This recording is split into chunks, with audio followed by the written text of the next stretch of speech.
This is part 2 of the urinary system.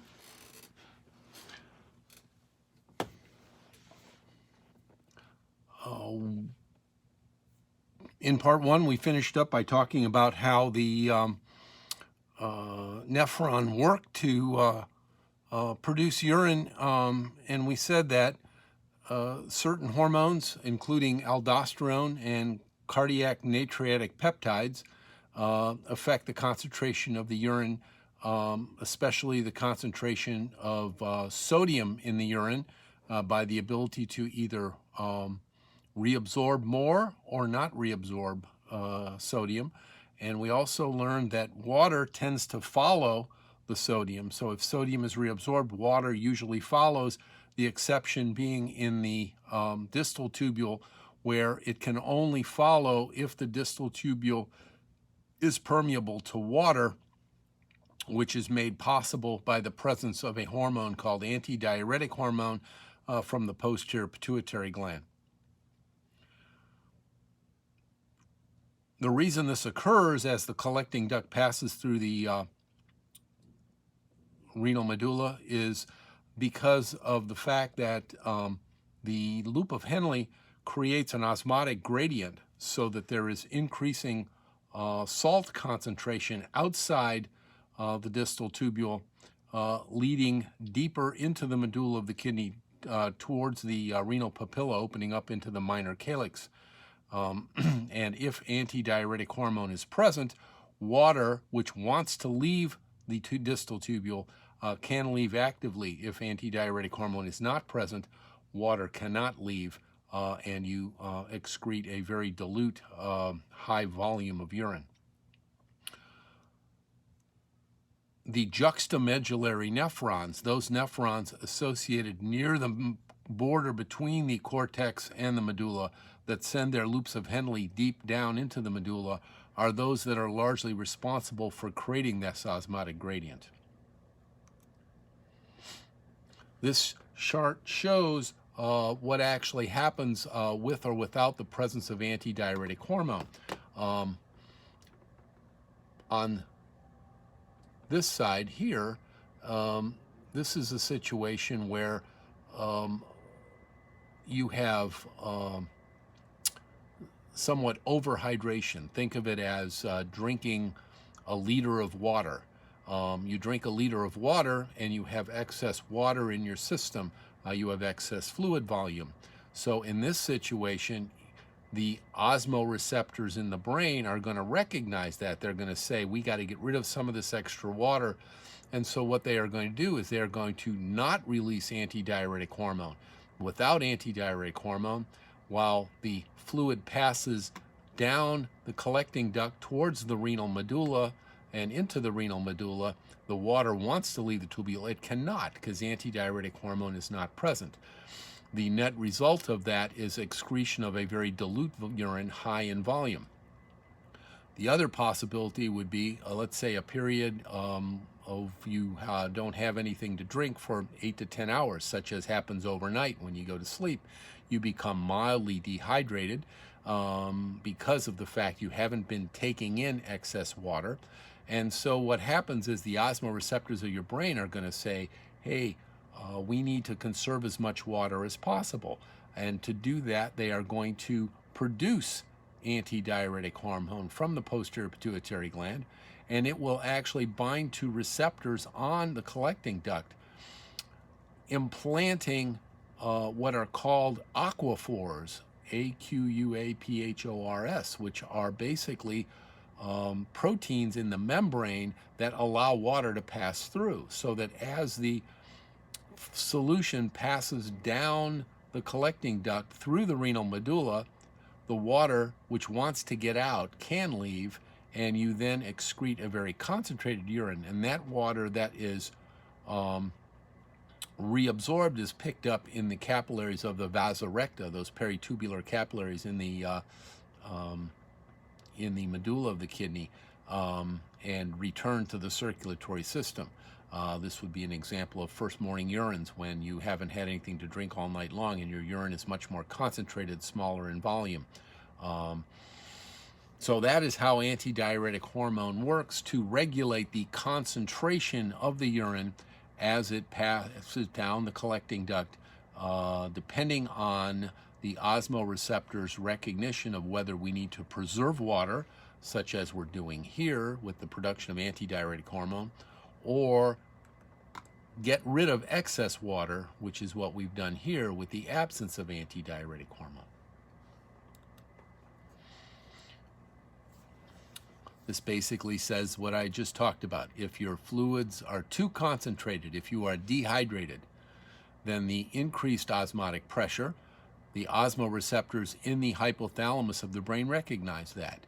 They recognize the fact that we don't need to lose any more water. We're already dehydrated. They release antidiuretic hormone, which basically reaches the kidneys through the bloodstream like hormones do, and it binds to those collecting ducts, allowing water to pass through them, and then the water is reabsorbed into the vasa recta, and the urine is more concentrated and decreased volume. On the left, we talk about a situation where the fluid is dilute. In other words, or you're overhydrated. Again, think, I just drank a liter of water. What's going to happen? Well, the osmoreceptors are going to say, hey, we got too much water in our system, and it's going to want to get rid of that excess water. And to do that, it is going to decrease antidiuretic hormone. And if the antidiuretic hormone is not present, then the collecting ducts are impermeable to water, because they have to have antidiuretic to be permeable, so that even though as the water wants to leave the collecting duct on its way down to the renal papilla and ultimately the minor calyx, it cannot, and therefore you excrete a urine that is very dilute and is basically getting rid of excess water and high in volume. How this osmotic gradient is produced is by a mechanism called the countercurrent multiplier, which has to do with the arrangement of the descending and the ascending nephron loops of the juxtaglomerular nephrons. And there's two properties of those that you need to know. The first is that the descending limb of the nephron loop is impermeable to water.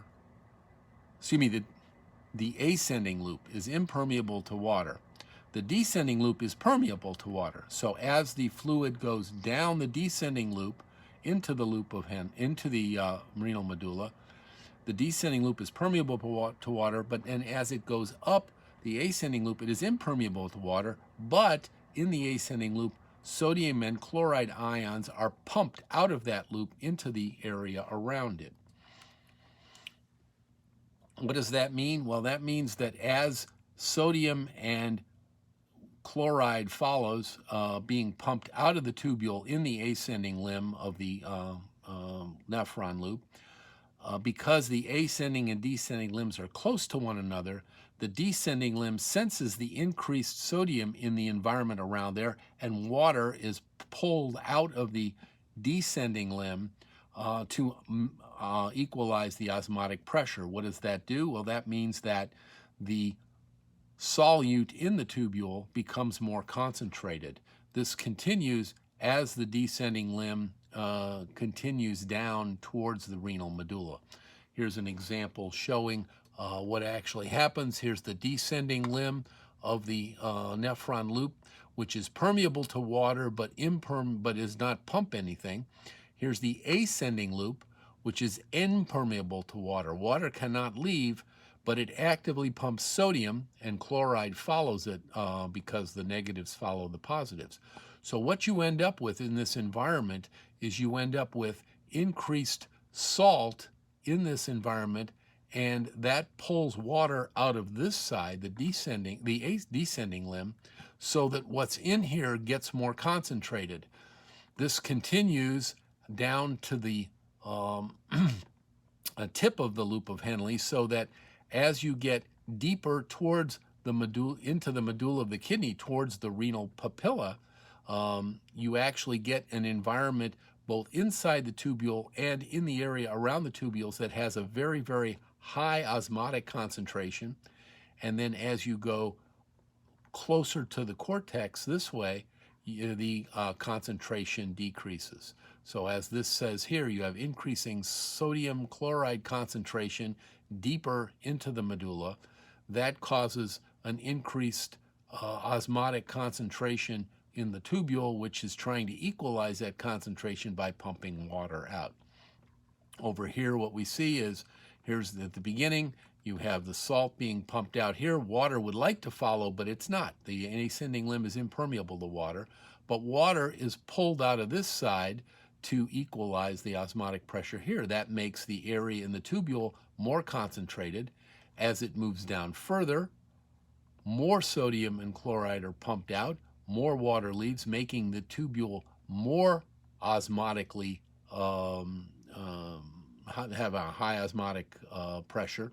And this continues until you end up with a situation where the deeper you go into the renal medulla, you create an environment down here where there's a lot of osmotically active particles that want to pull water out of the tubules. And that's why as the collecting duct passes down through this environment on its way towards the renal pelvis, if antidiuretic hormone is present, water will be pulled out. So the process by developing this osmotic gradient is called a countercurrent multiplier, and has to do with the fact that the descending and the ascending nephron loops are different. The descending loop being permeable to water, the ascending loop being impermeable to water, but actively pumping salt, sodium chloride, out into the environment, which then pulls water out of the descending loop, increasing the osmotic concentration of the fluid within that tubule and around it. The peritubular capillaries in this region are called the vasa recta, and they actually also play an important role in this. Basically, what they'll do is they actually come from the cortex down to the medulla of the kidney, and then they go back up to the cortex. So they help to maintain this osmotic gradient by basically where it's a higher osmotic concentration, they will actually pull in sodium chlorides, and then as it goes to a lesser osmotic concentration nearer the cortex, they will give those back up, and this cycles back and forth, keeping this osmotic gradient intact. So the net result is, here's your cortex of your kidney. These are the renal pyramids of your medulla.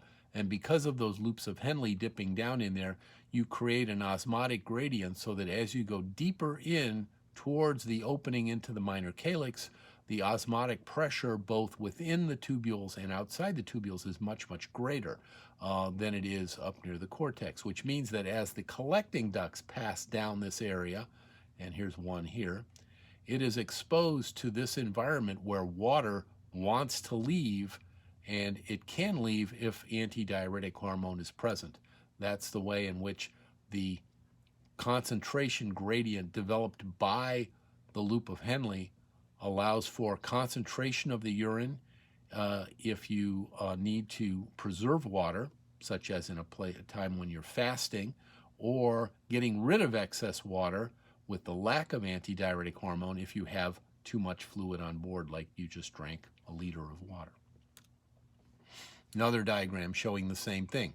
Here's the glomerulus, the proximal convoluted tubule. Here's the descending loop. It is permeable to water. It dips down into the renal medulla. There's the renal pyramid here.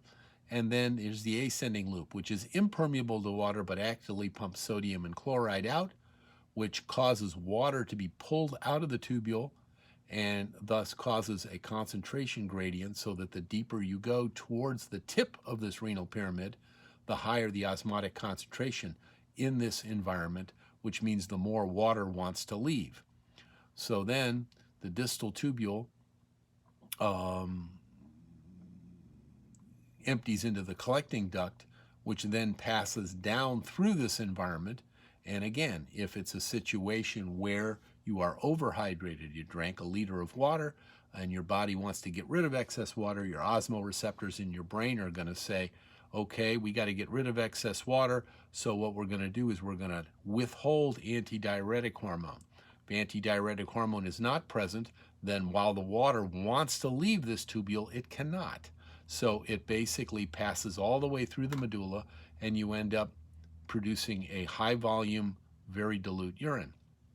If, on the other hand, you're dehydrated and your body wants to conserve water, the osmoreceptors in your brain are going to say, oh, can't lose excess water. They will secrete from the posterior pituitary gland antidiuretic hormone, which allows this collecting duct to be permeable to water, so that as the fluid passes down towards the minor calyx, down here, water can actively leave, and it will, because it'll be pulled out by the increased osmotic pressure as you get close to the as you get through the medulla of the kidney. It'll be then picked up by the vasa recta of the peritubular capillaries and returned to the circulation, and you will produce a urine that's very, very concentrated and very low in volume. So the final stage of kidney function, concentration of the urine, takes place because of this osmotic gradient that's present in the medulla of the kidney, because of the countercurrent multiplier of the nephron loop. This is the same diagram we saw before. This is just a general outline of all of the major parts of the nephron in order, starting with the glomerulus, where filtration occurs, and then you end up in the glomerular capsule for the filtrate, which then passes in the proximal tubule, where reabsorption occurs of most of the nutrients, including glucose, amino acids, citric, lactic acids, ascorbic acid, which is vitamin C, calcium, potassium, and a lot of water is reabsorbed in the proximal tubule by osmosis. As these things are reabsorbed, water is pulled through also. The fluid then goes down the descending limb of the loop of Henle, which basically is a place where water is pulled out because of the ascending limb, which actively pumps sodium and chloride follows and is impermeable to water, leading to the distal tubule, where you have more reabsorption of water, both actively and through the action of aldosterone. You also have reabsorption of water by osmosis as the sodium is reabsorbed, and you have secretion of hydrogen ions and secretion of potassium, both to balance those into the tubule, and to balance the pH of the blood, and to balance the potassium level, which has to be kept very, very tightly controlled. And then as the fluid goes through the collecting duct, the presence or absence of antidiuretic hormone will decide whether or not you produce a very dilute, high-volume urine to get rid of excess water, or a very concentrated, low-volume urine in a case of being somewhat dehydrated. Urea. Urea is a byproduct of amino acid catabolism. Amino acids, alike in many cases, are reutilized by the body, but there are situations where amino acids need to be excreted. And when you excrete amino acids, the part of the amino acid that could be a metabolic poison is the amine group, the nitrogen group. The amine group can be toxic to the body. So what the liver does is it basically takes those amine groups and it complexes them together into a substance called urea, which looks like this. It has two amine groups connected to a carbon. And this is an excretory product of amino acid breakdown. A concentration of this does reflect the amount of protein in your diet. People who had high protein diets tend to have more amino acid breakdown products like urea in their bloodstream. It does enter the renal tubules through filtration. It's small enough and it can filter into the renal glomerulus. And then some of it is reabsorbed, and some of it is secreted. Ultimately, about 80% that is filtered is reabsorbed into the bloodstream, but 20% is excreted in the urine.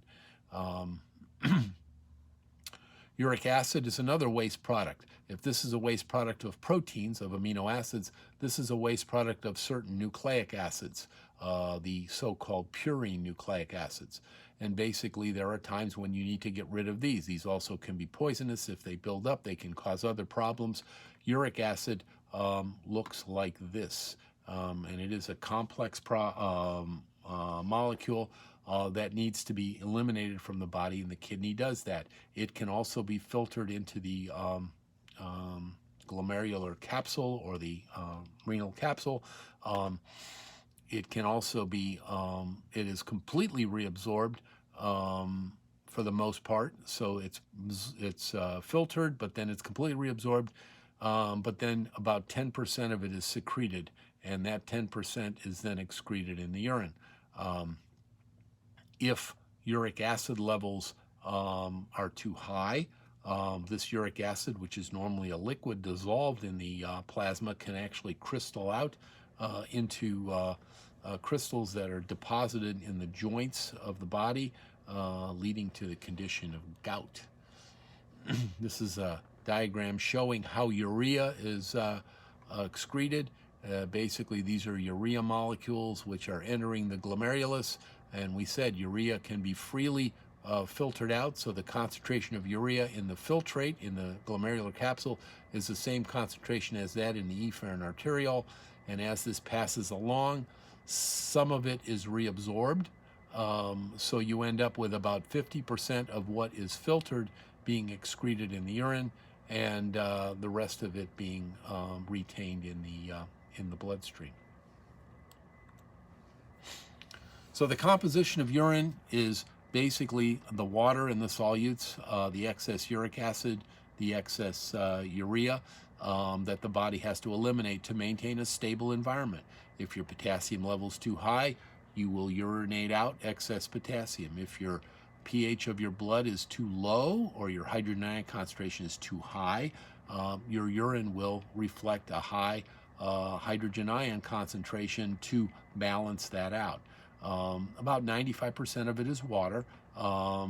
There's usually metabolic waste products, urea, uric acid, and creatinine, which is a waste product developed from creatine, which is that protein that was present in muscle to help hold excess high-energy phosphate groups.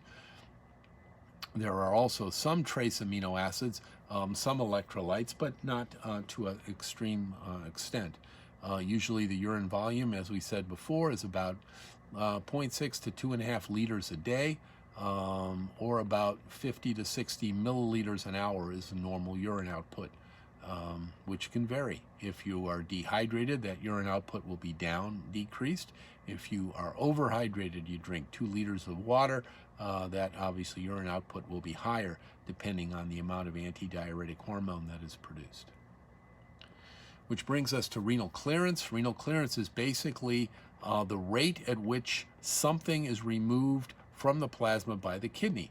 And it basically gives an idea of how efficient the kidney is working.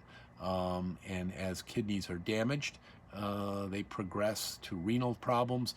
You don't clear things like you should. People with chronic renal disease basically don't clear metabolic poisons from their bloodstream as efficiently, which is why they need to sometimes go on dialysis. There are several renal clearance tests. The most common one used is what's called creatinine clearance.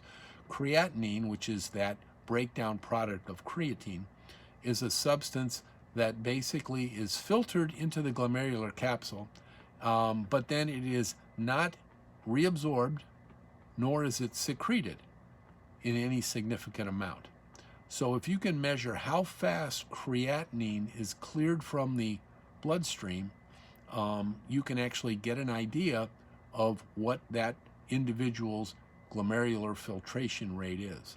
How that's done? It's by taking a blood test and measuring the serum level of creatinine in the blood, and then collecting a 24-hour urine specimen, in which case you look at the amount of creatinine present in that urine in 24 hours, the concentration of it, and you compare those two, and that can give you an idea of what the glomerular filtration rate is, because theoretically creatinine is cleared at a stable rate and it is filtered in the glomerulus, but it's not reabsorbed or secreted.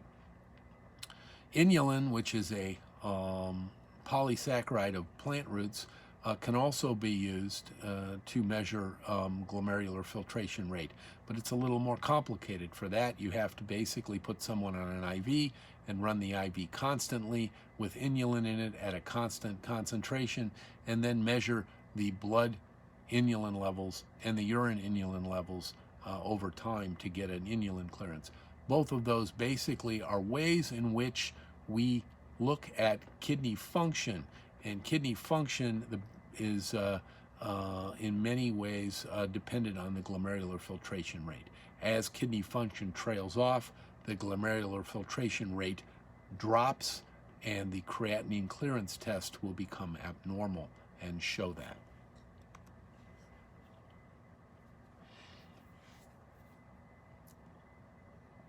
So the path of urine and from its formation is the collecting ducts actually empty through tiny little openings called renal papillae. Everything that leaves the collecting duct into the renal papilla is no longer changed anymore. It is now urine. There's no more concentration. There's no more secretion or anything. It's emptied into minor calyces, which collect with other minor calyces to join major calyces. The major calyces then combine together to form the renal pelvis, and the renal pelvis then empties into the ureters. The ureters, both right and left kidneys, empty into the urinary bladder, which stores the urine, and then the urinary bladder empties through the urethra, which empties outside the body. The ureters. The ureters are tubular organs that extend from the renal pelvis down to the bladder. They are also, retroperitoneal. They join the bladder on the posterior aspect of the bladder. They have 3 layers. They have an inner mucus coat in which the urine comes in contact with, which is made up of transitional epithelium. If you remember, that's a type of epithelium where the cells can actually slide over one another. It's a stratified epithelium. Deep to that is what's called a muscular coat made of circular and longitudinal smooth muscle to allow for peristaltic contractions to move the urine from the renal pelvis down to the bladder, and then an outer fibrous coat of connective tissue to supply blood vessels to the other layers. The peristaltic waves through the muscular coat actually propel the urine down into the urinary bladder. Kidney stones are concretions that usually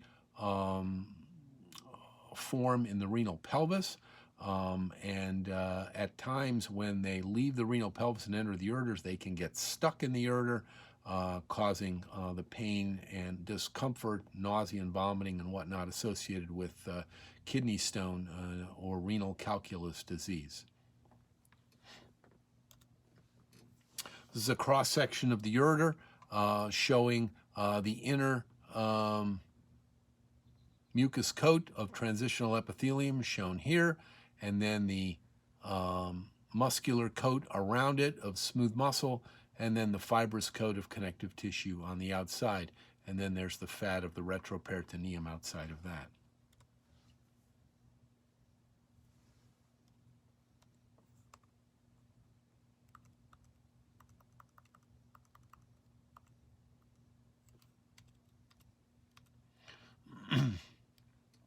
This is a slide about kidney stones. Kidney stones themselves can be made of many things. Most kidney stones are calcium stones. They're usually made up of calcium oxalate.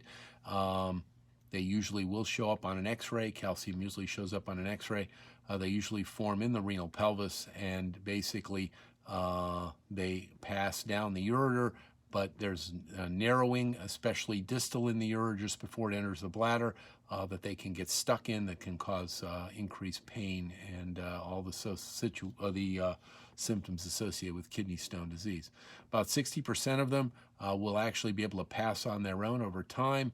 Others have to be removed either by direct surgical removal or by a process called lithotripsy, where they're actually bombarded with sound waves which actually break up these calcium stones. The urinary bladder. The bladder receives the ureters, both right and left side.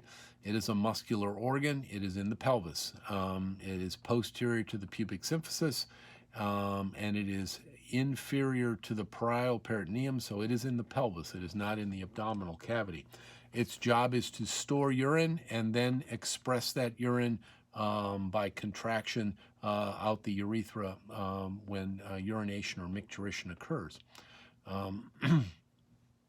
It has on the inner floor posteriorly of the ureter a triangular structure called the trigone, where at 2 points you have the openings for the ureters, and then the third point, most inferiorly, you have the opening for the urethra. The wall consists of 4 layers: an inner mucus coat of also transitional epithelium, submucous coat, which is mainly connective tissue and blood vessels to supply the epithelium, and then a thick muscular coat made up of what's called detrusor muscle. Detrusor muscle is a specialized smooth muscle of the bladder that basically expands as the bladder expands and then contracts when micturition or urination occurs. And then an outer serous coat of connective tissue.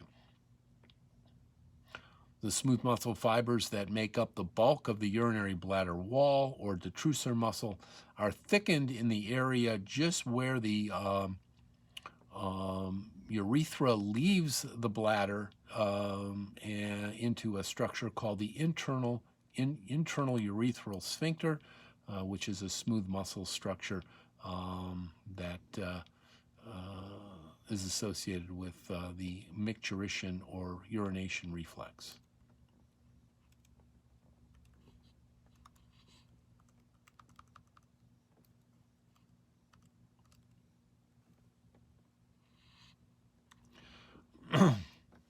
This is a diagram showing the presence of the urinary bladder in the male and the female pelvis.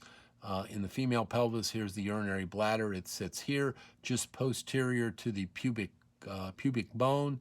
It sits just inferior and slightly anterior to the uterus, which is here, and anterior to the vaginal canal here.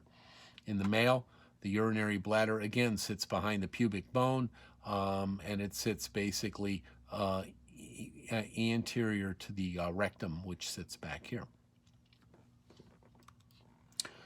This is a section of what the urinary bladder looks like anteriorly. If you look at the front of the bladder and you cut it off in the front, you see the mucus coat of transitional epithelium.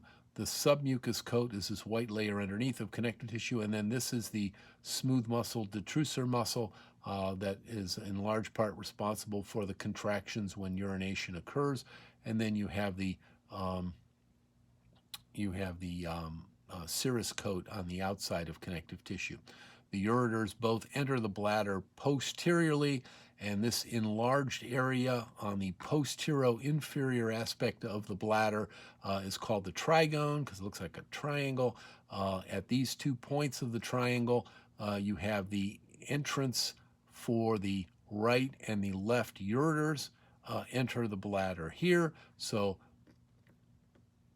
peristaltic contractions of the ureter push the urine down and squirt it through this opening into the bladder from the left ureter, and then the right one does the same thing over here.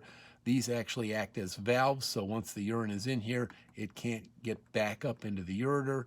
There is a condition some children have called urinary reflux, where these valves don't hold, and when the bladder fills up and starts to squeeze, the urine will reflux up into the ureter, which can cause infections. It's usually easily repaired.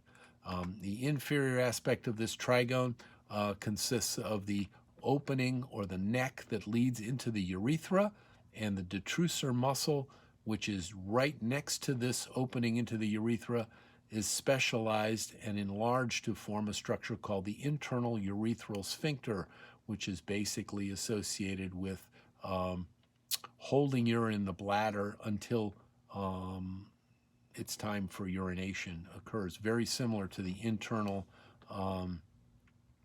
rectal sphincter we talked about in the GI system. In the male, the first part of the urethra leaving is called the prostatic urethra because the urethra runs through the center of the prostate gland, which is seen here, secreting its prostatic secretions into the urethra due to at the time of ejaculation.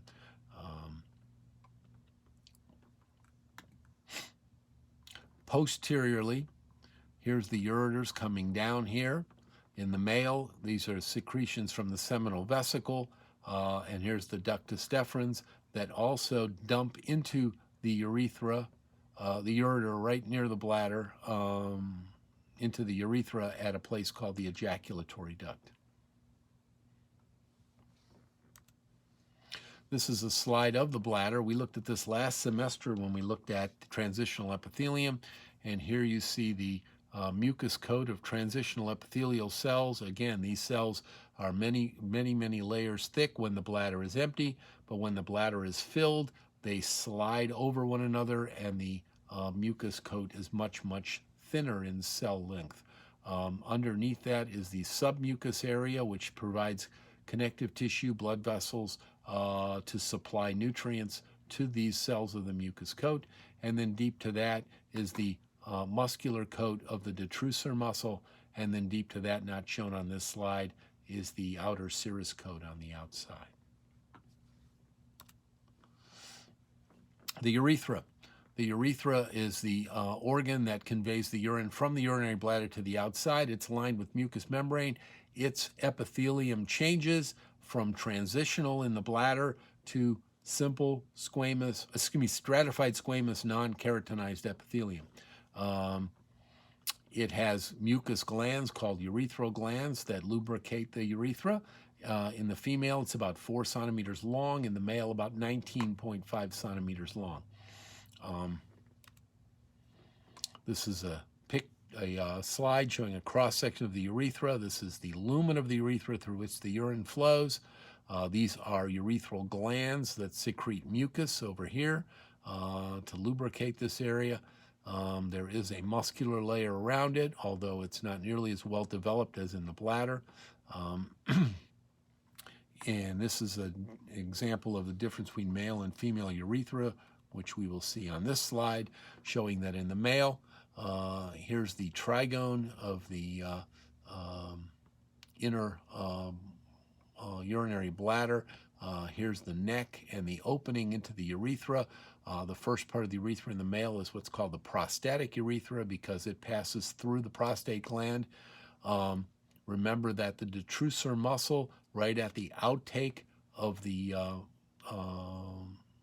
bladder into the urethra is thickened to form an internal urethral sphincter. This is smooth muscle. Then you have the prostatic urethra, and then you have what's called the membranous urethra or intermediate urethra. And surrounding this, you have an area of skeletal muscle, which is called the external urethral sphincter. So this is skeletal muscle, this is smooth muscle. That's important because this is involuntary and this is voluntary. The rest of the urethra is called the spongy urethra because it goes through the erectile tissue of the corpus spongiosum and ultimately leaves through what's called the external urethral orifice or meatus. And remember that in the male, the urethra is a transport organ for not only urine, but also for the spermatozoa and the semen at ejaculation. In the female, you again have a thickened detrusor muscle near the outtake of the urethra that's called the internal urethral sphincter. but then the urethra much shorter in the female. You still have a skeletal muscle external urethral sphincter, which then leads to the external urethral orifice in the female. The micturition reflex. Micturition is the process by which urination occurs, and it involves sensory receptors in the bladder that sense when the bladder distends. And when it distends and fills with urine, stretch receptors are stimulated, and they basically send a message to the spinal cord where there's what's called the micturition center in the sacral aspect of the spinal cord, and the specific part of that is the parasympathetic aspect of that sacral region of the spinal cord, which then sends message to the detrusor muscles.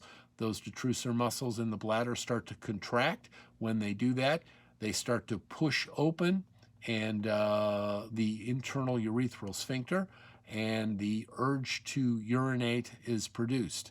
At that point, there are two options. One option is you ignore it, and the detrusor muscle continues to squeeze, and micturition or urination occurs. However, if that urge arrives and you're not in an environment where that would be socially acceptable, your option is to contract voluntarily the external urethral sphincter, which is of skeletal muscle, until you're at an environment, in which case you can then relax that external urethral sphincter. Then the detrusor muscle will contract, and the micturition reflex occurs, and urination takes place. Very similar process to what occurs with stool, occurs with urine. So the bladder holds about 600 mils. It actually will hold more than that in an adult, but when it gets to be about 150 mils, you get that urgency to urinate, and usually by the time it's 300 mils, you really got to go. So usually you don't fill the bladder up to 600 mils each time. Theoretically, the bladder empties completely with urination. Because of this, bacteria have less time to continue to divide and grow. Problems occur when the bladder does not empty fully, and what's called puddling occurs, where urine remains in the bladder after urination, which can lead to the growth of bacteria and urinary tract infections. Urinalysis is a test used to determine certain diseases and disorders in the urine, and in some cases in the kidney. For example, normally all of the glucose in your urine that's filtered into Bowman's capsule is reabsorbed. If glucose shows up in the urine, what that means is that you have overwhelmed the mechanisms, the reabsorptive cells in the proximal tubule, and they can't reabsorb all the glucose before it passes into the nephron loop. When that happens, that's identifying someone who has abnormally high glucose levels, in like people with diabetes. Other drugs will change the color of the urine. Eating beets will turn your urine pink.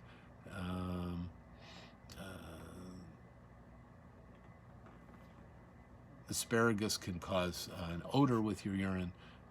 So can penicillin, for that matter, that many people are aware of. Lifespan changes as everybody ages. Their kidneys don't function as well as they did.